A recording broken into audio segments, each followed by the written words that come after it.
दोस्तों आप सभी का बहुत बहुत स्वागत है हमारे चैनल में। इस वीडियो के अंदर अभी हम लोग लूसेंट सामान्य ज्ञान इससे रिलेटेड जो है इम्पोर्टेंट 40+ क्वेश्चन इस वीडियो में देखने वाले हैं, जो कि आपके आने वाले एग्जाम से railway group D, SSC, UP police, लेखपाल और आने वाले सभी प्रतियोगिता परीक्षा के लिए काफ़ी इम्पोर्टेंट है। तो दोस्तों आप इस वीडियो को बहुत ध्यान से लास्ट तक देखिए। चैनल पर नया है तो चैनल को सब्सक्राइब कर बेल आइकन यानी जो घंटी का निशान है उसे ज़रूर से ऑन कर दें। तो चलिए शुरू करते हैं। देखिए यहाँ पर हमारा पहला क्वेश्चन दिया गया है, एक ही पदार्थ के अणुओं के बीच लगने वाले आकर्षण बल को क्या कहा जाता है। तो देखिए इसको बोला जाता है ससंजक बल। एक ही पदार्थ के अणुओं के बीच लगने वाले आकर्षण बल को क्या कहा जाता है, तो ससंजक बल कहा जाता है। इसके अलावा आसंजक बल की बात करें तो देखिए भिन्न पदार्थों के अणुओं के बीच लगने वाला बल क्या कहलाता है, आसंजक बल। भिन्न पदार्थों के अणुओं के बीच लगने वाला बल क्या कहलाता है, आसंजक बल कहलाता है। और इसी बल के कारण से जो है जो ब्लैक बोर्ड होता है उस पर चौक से लिखना जो है संभव होता है। आपको याद रखना है। क्वेश्चन नंबर 2 है, फेसबुक के उन आर्टिफिशियल इंटेलिजेंस रोबोट्स के क्या नाम थे जिन्हें बंद कर दिया गया था। तो देखिए इनके नाम थे बॉब और एलिस। ठीक है, आपको याद रखना है, बॉब और एलिस थे। करेक्ट आंसर सी हो जाएगा। इसके अलावा फेसबुक का नया नाम क्या कर दिया गया, अभी हाल ही में फेसबुक का नाम बदल दिया गया है। नाम बदल कर मेटा जो है इसका नया नाम कर दिया गया है। फेसबुक का वास्तविक संस्थापक किसे माना जाता है, मार्क जुकरबर्ग को। ठीक है, मार्क जुकरबर्ग को जो है फेसबुक का वास्तविक संस्थापक माना जाता है। फेसबुक की स्थापना कब हुई थी, 2004 में। याद रखना है, फेसबुक की स्थापना 2004 में की गई थी। क्वेश्चन नंबर 3 है, समुद्री शैवाल का अभिलाक्षणिक रंग लौकों में मौजूद वर्णकों पर निर्भर करता है। इनमें से कौन सा वर्णक शैवाल के हरे रंग का कारण है। तो शैवाल के हरे रंग का जो कारण है वो है क्लोरोफिल। आपको याद रखना है। करेक्ट आंसर सी हो जाएगा। क्वेश्चन नंबर 4 है, जीव जंतु प्रायः सुरक्षा के लिए अपने रंग रूप को अपने परिवेश के अनुसार बदल लेते हैं। इनमें से कौन सा ऐसा करता है। तो देखिए इनमें से इन चारों में से जो है गिरगिट जो है ऐसा करता है। ठीक है, मतलब अपनी सुरक्षा के लिए जो है अपना रंग रूप जो है अपनी स्थिति के अनुसार बदल लेते हैं। करेक्ट आंसर सी हो जाएगा। गिरगिट की बात करें तो गिरगिट जो होते हैं ये अपना रंग त्वचा में उपस्थित क्रोमाटोफोरस नामक सेल के कारण बदल लेते हैं।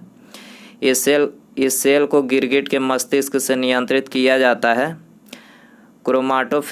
क्रोमाटोफोरस सेल में भूरे, पीले, काले और सफ़ेद रंग के रंजक मौजूद होते हैं। ठीक है, क्वेश्चन नंबर 5 है, अनुप्रस्थ तरंगे क्या है। वेरी इंपॉर्टेंट क्वेश्चन, अनुप्रस्थ तरंगे क्या है। तो देखिए अनुप्रस्थ तरंगे जो है ये इन तरंगों में माध्यम के कण तरंगों के संचरण की दिशा के लंबवत दिशा में कंपन करते हैं। ठीक है, करेक्ट आंसर ये हो जाएगा। क्वेश्चन नंबर 6 है, Tata institute of fundamental research की स्थापना किसके दिशा निर्देशन में की गई थी। Tata institute of fundamental research की स्थापना किसके दिशा निर्देशन में की गई थी। तो ये की गई थी डॉक्टर होमी जहांगीर भाभा के दिशा निर्देशन में। ठीक है, करेक्ट आंसर बी हो जाएगा। इसके अलावा भारत के प्रमुख संस्थान और स्थान यहाँ पर हमने लिखे हैं। पहला दिया गया है उच्च अक्षांश अनुसंधान संस्थान, ये कहाँ पर है, गुलमर्ग में है। रमन अनुसंधान संस्थान बेंगलुरु में है। भारतीय मौसम वेधशाला पुणे में है। भारतीय सर्वेक्षण विभाग देहरादून में है। राष्ट्रीय समुद्र विज्ञान संस्थान पणजी में है। Indian institute of geo magnetism कहाँ पर है, मुंबई में है। कार्य करने की दर को शक्ति कहा जाता है। शक्ति की इकाई क्या है, कार्य करने की दर को शक्ति कहा जाता है। शक्ति की इकाई क्या है, तो वाट है। शक्ति की इकाई क्या है, वाट है। डी आंसर हो जाएगा। संचार के लिए हाथी 103 डेसिबल तक की तीव्रता का शोर उत्पन्न कर सकते हैं, लेकिन वे प्रायः निम्न आवृत्ति वाली ध्वनि का उपयोग करते हैं, जिसमें से कुछ भूमि से होकर गुजरती है। ये ध्वनि क्या कहलाती है, ये ध्वनियाँ क्या कहलाती है। तो देखिए ये ध्वनियाँ जो है अवध्वनि कहलाती है। ठीक है, करेक्ट आंसर बी हो जाएगा।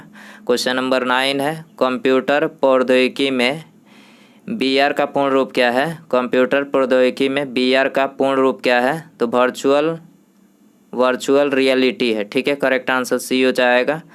दोस्तों, यदि आपको वीडियो पसंद आ रहा है तो प्लीज़ वीडियो को लाइक करें, अपने दोस्तों में शेयर करें और चैनल पर नया है तो चैनल को सब्सक्राइब करके बेल आइकन जरूर चयन करें।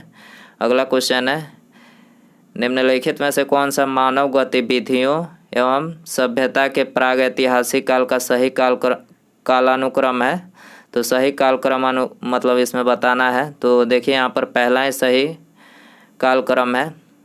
सबसे पहले पूरा पाषाण काल, उसके बाद मध्य पाषाण काल, तब जो है नव पाषाण काल। ठीक है, आंसर हो जाएगा ये। भारत का एकमात्र सक्रिय ज्वालामुखी कहाँ स्थित है? भारत का एकमात्र सक्रिय ज्वालामुखी कहाँ स्थित है? बैरन द्वीप में स्थित है। बी आंसर हो जाएगा।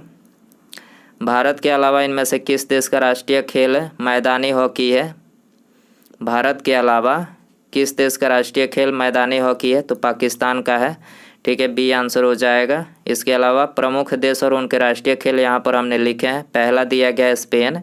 स्पेन का राष्ट्रीय खेल क्या है? सांड युद्ध, मतलब सांड को लड़ाना जो है राष्ट्रीय खेल है। कनाडा आइस हॉकी है। ब्राज़ील फ्रांस राष्ट्रीय खेल फुटबॉल है। चीन टेबल टेनिस है। श्रीलंका वॉलीबॉल है। जापान को जूडो है, जापान का राष्ट्रीय खेल जूडो है। मलेशिया बैडमिंटन है। ऑस्ट्रेलिया इंग्लैंड क्रिकेट है। भूटान तीरंदाजी है। बांग्लादेश कबड्डी है। USA बेसबॉल है। जिस सहायक संधि के आधार पर ब्रिटिश अपनी पूरी शक्ति का प्रयोग करके बाह्य व आंतरिक खतरों में भारतीय रियासतों की सुरक्षा करने के लिए जिम्मेदार थे, वह किसके द्वारा प्रतिपादित की गई थी? तो ये की गई थी प्रतिपादित लॉर्ड बलेजली के द्वारा। ठीक है, करेक्ट आंसर सी हो जाएगा। लॉर्ड बलेजली की बात करें तो सन 1798 से 1805 तक भारत के गवर्नर जनरल रहा था। सहायक संधि करने वाला महत्वपूर्ण राज्य है। सहायक संधि करने वाला महत्वपूर्ण राज्य है मैसूर तथा तंजौर। इन्होंने सहायक संधि 1799 ईस्वी में की थी। अवध के नवाब 1801 में किया। पेशवा बाजीराव द्वितीय 31 दिसंबर 1802 में सहायक संधि की। बाबर एवं भोसले दिसंबर 1803 ईस्वी में। ग्वालियर के सिंधिया 1804 ईस्वी में। इसके अतिरिक्त जोधपुर जयपुर बूंदी तथा भरतपुर ने सहायक संधि को स्वीकार की थी।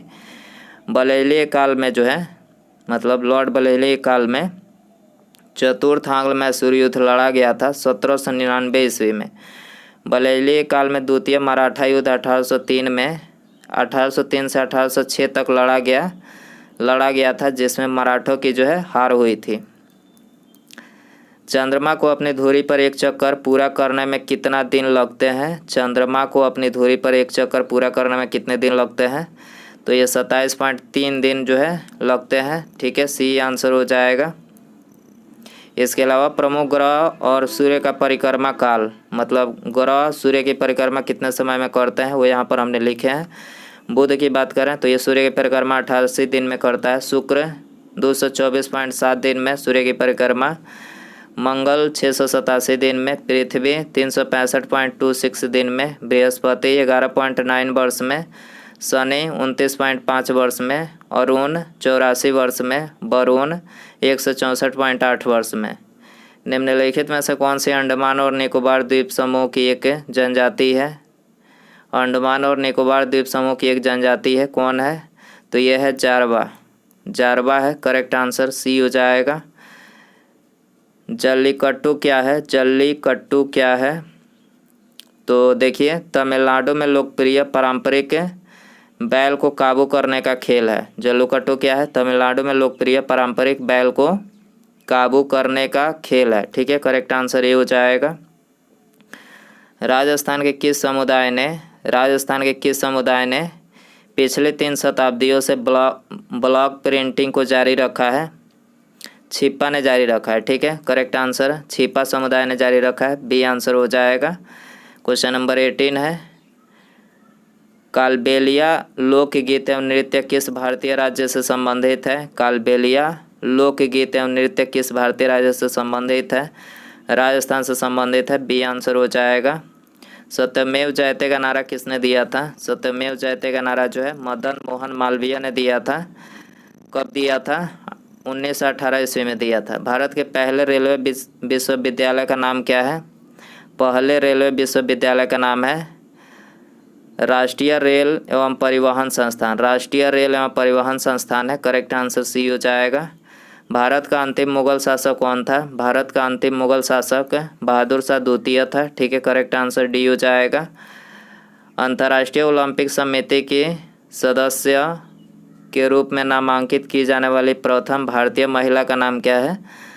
तो प्रथम भारतीय महिला का जो नाम है वो है नीता अंबानी। ठीक है, करेक्ट आंसर ऑप्शन ए हो जाएगा। भारत के किस गवर्नर जनरल ने 1878 में देसी भाषा प्रेस अधिनियम प्रस्तावित किया था?